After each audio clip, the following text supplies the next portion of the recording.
Chester Connell, and this is Agriculture Off the Grid.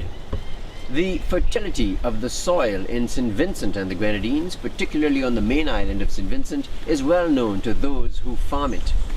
Yet Vincentian consumers spend up to $100 million every year purchasing imported food, imported meat, imported fruit, imported vegetables, imported cereal, and many other types of food, all imported.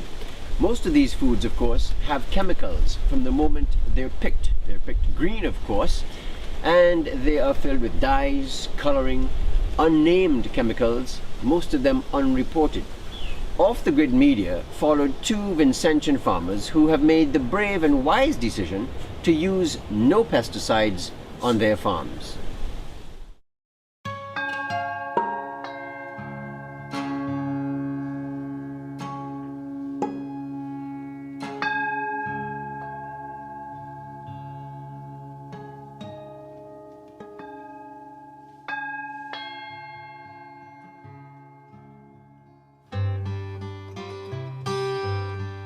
Luke Panett is a farmer who practices permaculture.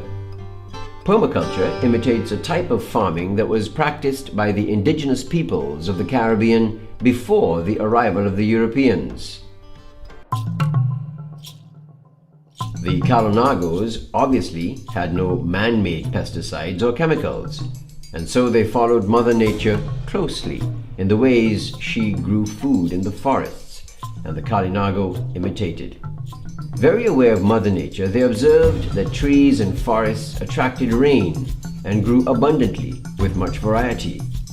The Kalinago also observed that forests naturally existed like a well-run organic factory, all without the interference of one single human being. So in the food forest, that's what you're trying to develop. And I think that most of St. Vincent could be turned into a productive food forest, you know, resembling in nature something like a normal forest, but with plants that are useful to man, whether they be medicinal or food or whatever.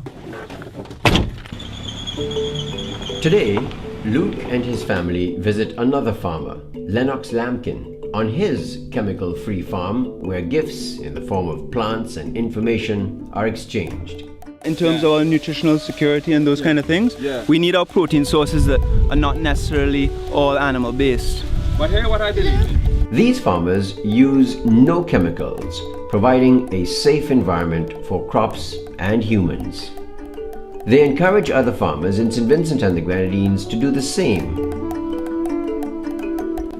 After climbing an orange tree to pick the fruit to offer his guests, Lennox and Luke engage in a discussion on food and nutrition. No, when we say food security, don't we mean as a nation? That is food sovereignty which we're looking at. In other words, our food should be sovereign. Our food should come from where we live. Right, that is food sovereignty. That's not food security. That is not food security. Okay, food security. When food is secure, it means you have enough food to eat. It's a belly full. I'm saying we should not adopt the concept of food security wholesale. We shouldn't adopt it. We should adapt it to our situation. In other words, we have to look at what could we produce here that we could eat and could give us adequate nutrition. That's really what we have to focus on. Because food, frankly speaking, is secure.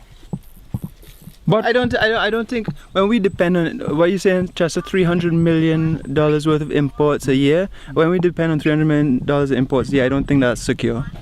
No. But one scientist tell you is that the food is here. The food is around. The food is secure. We have No, but hold on. If we stop that import of 300 million, right? Yeah. The lag time we would have till we could get production and systems in place to feed people to have secure food here is a different matter. No, that's not true. The problem really is that there is food on the ground. A lot of people do not consider what we have as food. So there is a considerable amount of waste.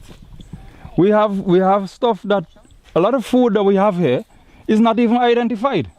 We have to first sit and identify our food. So there's a lot of stuff on the farm here that's edible. But do we eat it? No. It wastes.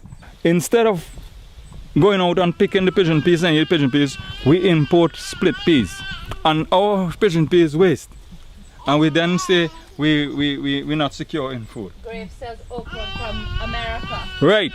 But don't tell me. What I'm trying to say is that there is food, there is sufficient food on the ground, but we need to redefine food. And we must stop talking about food security and start to talk about nutrition security. Because in the abundance of food, people are still malnourished. And when I say malnourished, it could mean undernutrition, but it could mean in some cases also overnutrition. So the nutrition is imbalanced. That's right. So you got lots of certain foods that clutter up your stomach, fill your stomach, and probably make you obese, yes? Because your body stores a lot of the stuff that it can't use at the time in the form of fat. You know, waiting for you to go hungry a day, and then it could really then use up that fat, but that day never comes. You understand? So we got to really review the whole issue. So let's stop talking food security. Let's now start to talk about nutrition security and food sovereignty.